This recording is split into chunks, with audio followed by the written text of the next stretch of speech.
The boy had a name before he had a history. They called him Elias. Not after the planter, though the syllables were the same. The free black family who received him, a cooper named Samuel Pratt and his wife Judith, had chosen the name 3 days before he arrived, which was the kind of domestic optimism that people practice when they know they are about to be handed something irreversible. He came to them in the first week of July 1764. Wrapped in linen, it smelled faintly of a house he would never know, and he was, by any measure, a healthy child. What he was not, and what the city of Savannah would spend the next 2 decades reminding him, was uncomplicated. Savannah in the 1760s was a city engaged in the careful labor of deciding what it was.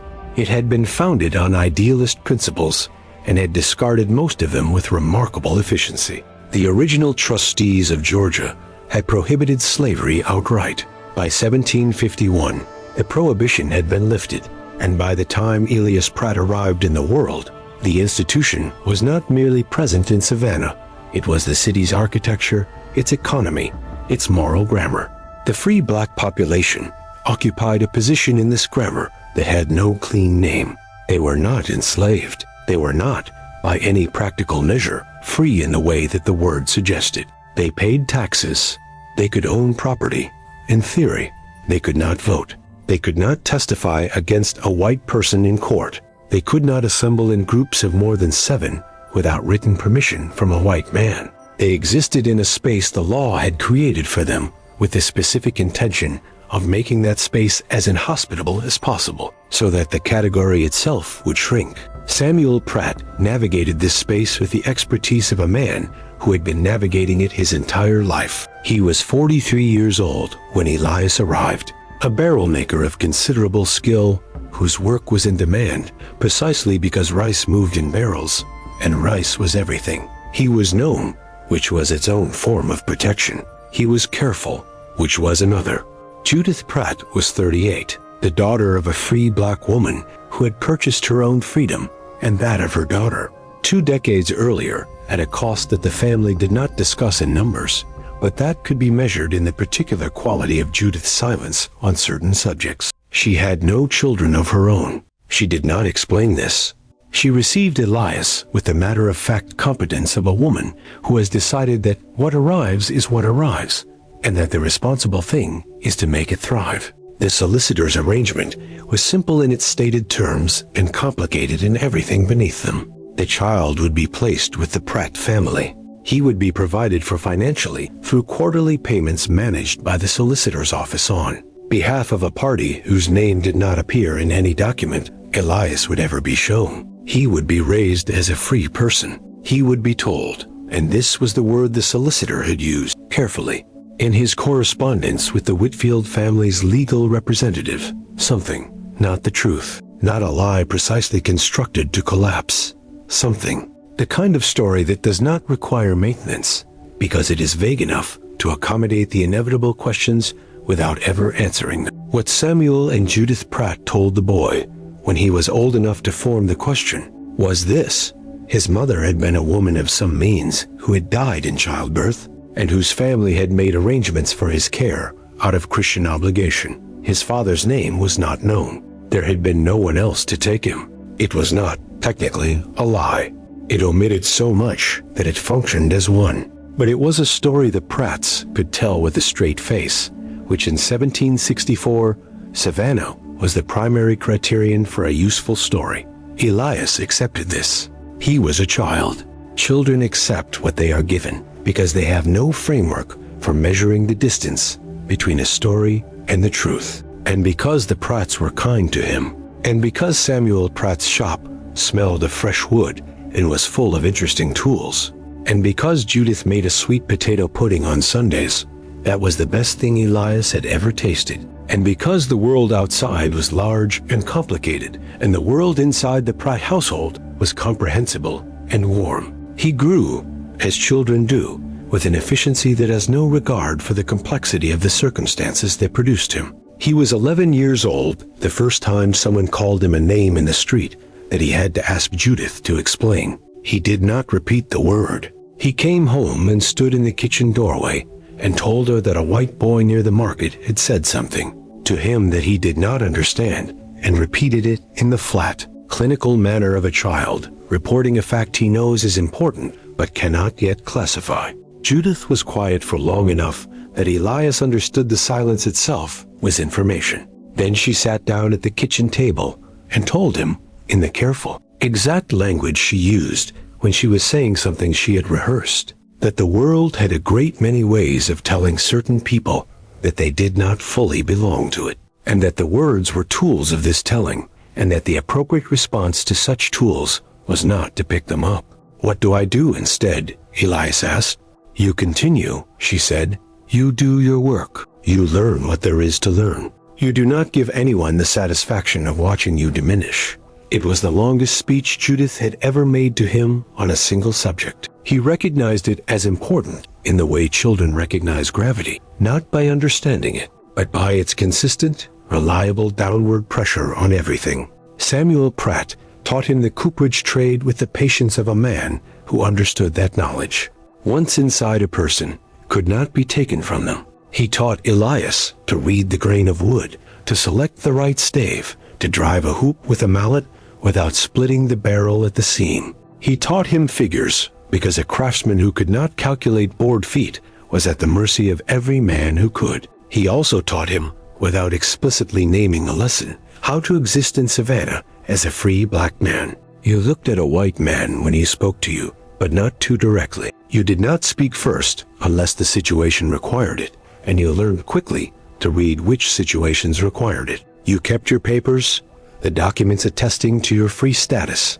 in two places, because losing them once was an administrative problem, and losing them twice was a catastrophe with no upper bound. You were unfailingly courteous to men whose courtesy toward you was conditional, and who knew it and expected you to know it. You did not discuss your income with men who would use the information to diminish you. You did not walk certain streets after dark. You remembered which magistrates were reasonable and which were not, and you avoided the latter's jurisdiction when possible. These were not rules Samuel wrote down.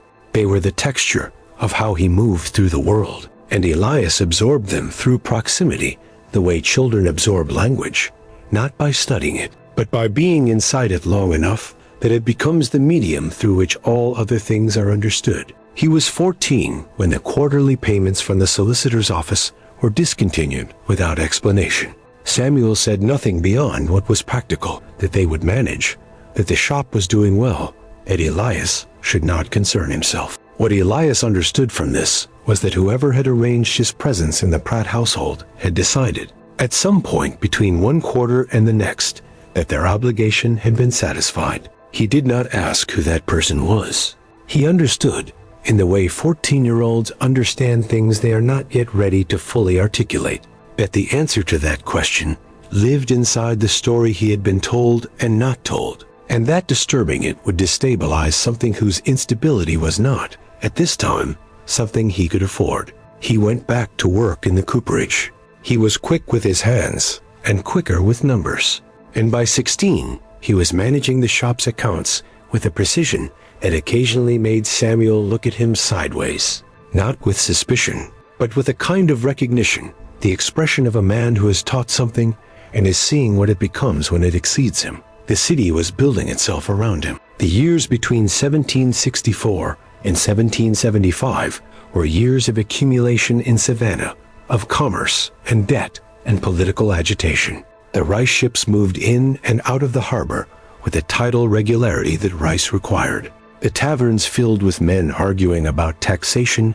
and representation in language that circled, again and again, around the word liberty without ever quite reaching the population of the city to whom the word might have applied most directly. Elias heard these arguments the way he heard most things, from the margins. He heard them in the market, in the workshop when white customers came in and stayed to talk, in the streets when the Sons of Liberty passed with their handbills in their considerable volume about the rights of Englishmen. He did not, at this time, speak his thoughts about the distance between the arguments being made and the world in which he actually lived. He was developing, with some care, a practice of interior commentary that he applied to most of what he observed. This commentary was, in general, ironic, precise, and entirely private. He had by this time reached a height of just over 6 feet, which in Savannah in 1770 was enough to make people look twice. He had his mother's composure without knowing it,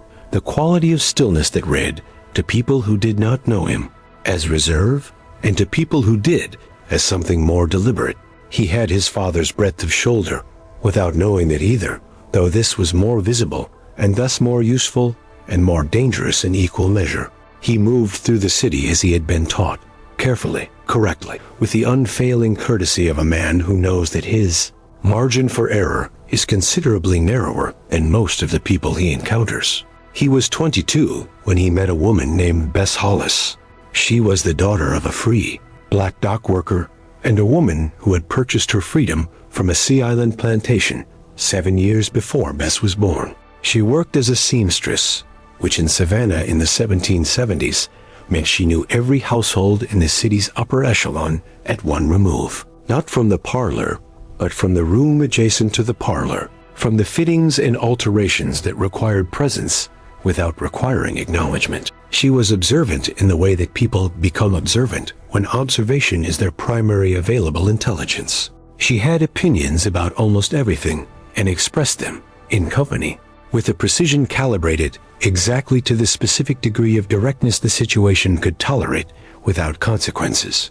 Elias found this admirable to the point of being slightly terrifying. They had 3 conversations before he said anything that was not purely social courtesy, and in all 3, he had the sense that she was evaluating him against a set of criteria she had developed through long, careful application of evidence, and that he was doing neither better nor worse than expected, which he understood was the best available outcome. She told him, eventually, that she had heard his name from Judith Pratt, and that Judith had said he was reliable, which was, she said, Judith's highest form of praise. He said that he was aware of this. She said she would take it under advisement. They were married in 1773, in a ceremony at the Second African Baptist Church, the oldest African-American church congregation in North America, met then in a house on a back street of the city, attended by perhaps 30 people, presided over by a minister who spoke in a language half scripture and half something older and harder to name. Elias held her hand and thought, with a clarity he would remember for the rest of his life, that he had built something, not been given it, built it, from the cooperage and the accounts, and the carefully maintained papers, and the 22 years of navigating a world that had provided him with neither map nor guide. He had arrived at this room, this woman, this specific moment of unmistakable rightness. It was, he understood, not a resolution. It was a position from which to continue.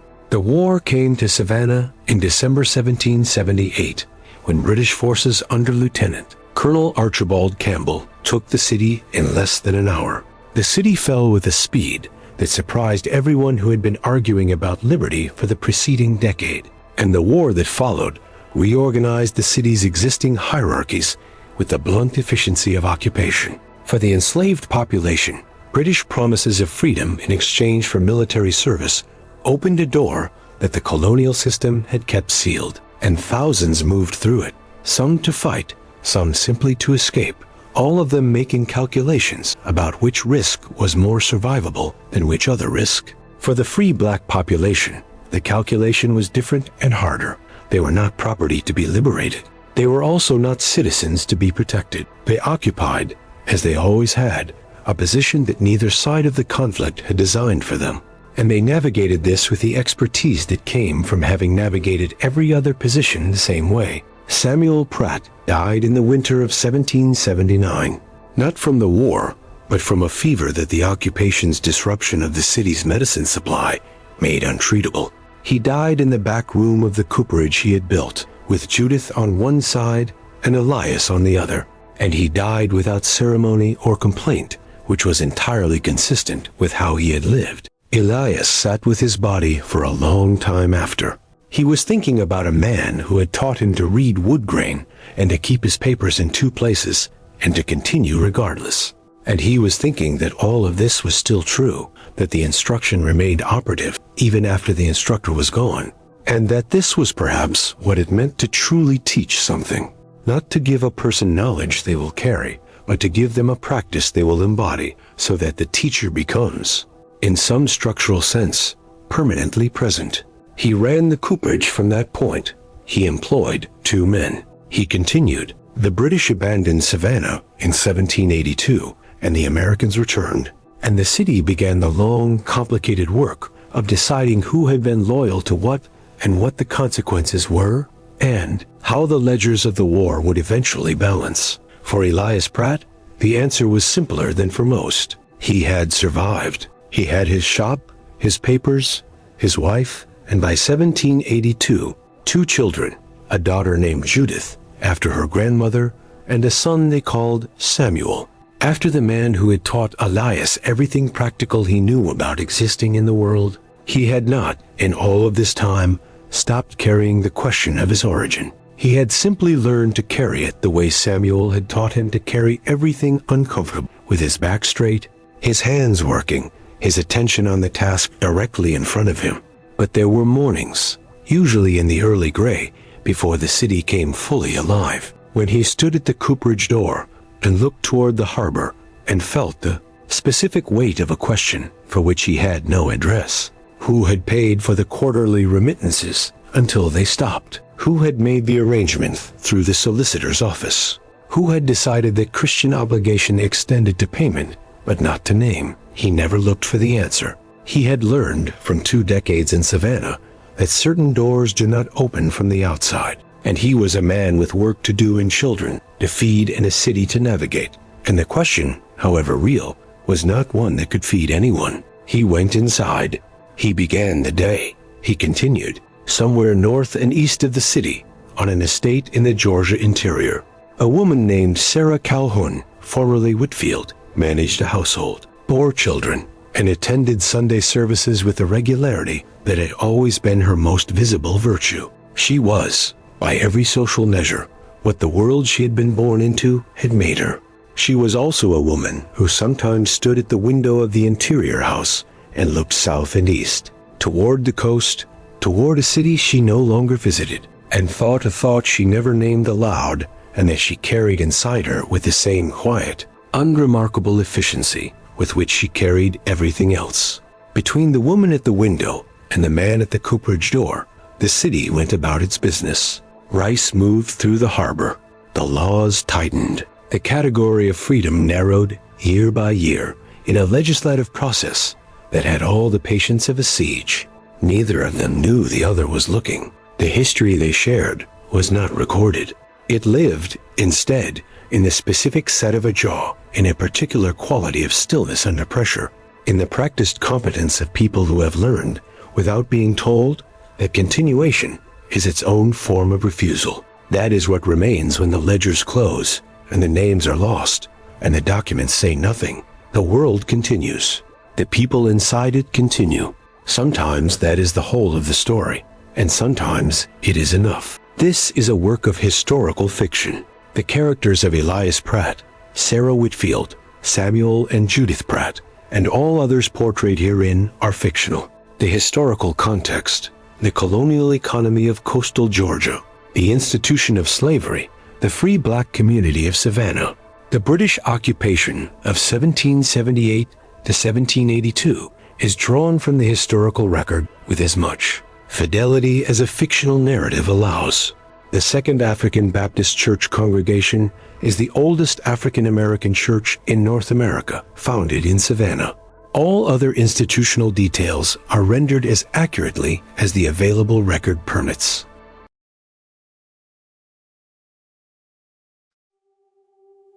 I'm freezing. I'm bleeding. Slowly fading away. But don't worry, I'm fine.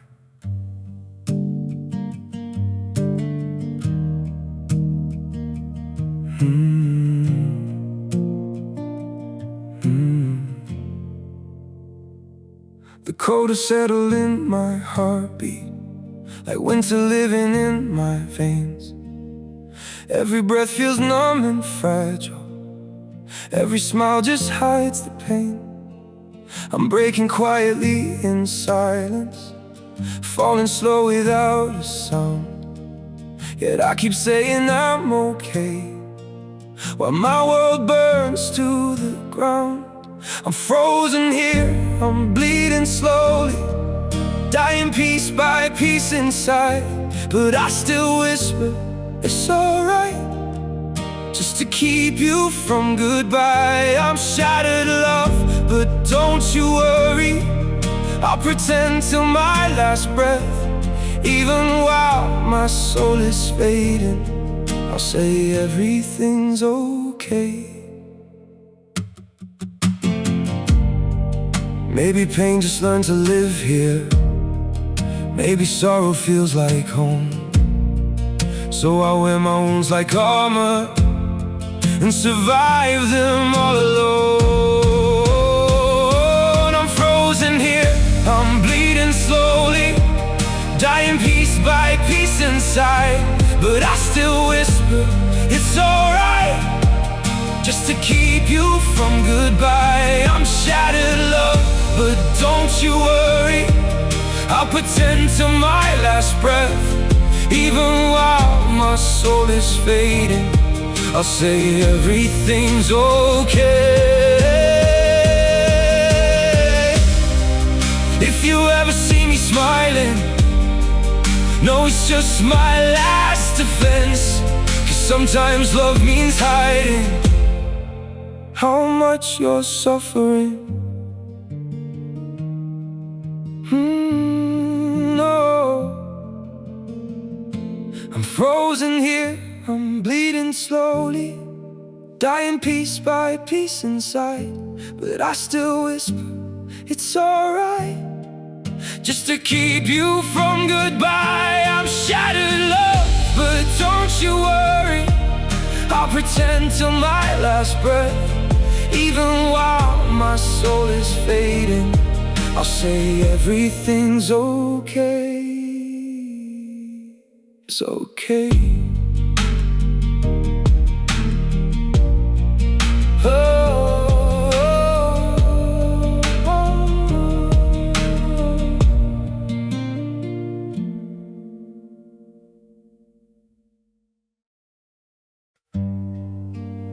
Some days feel off, like I'm standing but still falling. A little pain, a little tired, and no one to tell it all to. There are days that feel unsteady, like I'm drifting out of place. Every step just feels so heavy, with a smile I have to fake. A little hurt I keep inside me, a little weight I always hide, and 1,000 quiet worries I've been holding deep inside. There's no one here to tell it to, no one who would understand. So I carry all these feelings like they're slipping through my hands. A little broken, little lost, trying hard to just get through. All these nights I stay awake with everything I never say to you. I keep walking through the silence like it's all I've ever known. Every crowded room reminds me how it feels to be alone. There's no one here to tell it to, no one who would understand. So I carry all these feelings like they're slipping through my hands. A little broken, little lost, trying hard to just get through. All these nights I stay awake with everything I never say to you.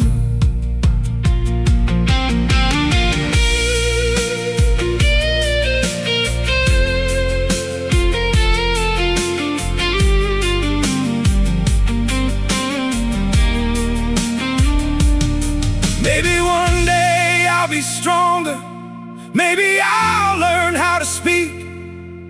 But for now I keep it buried in the parts of me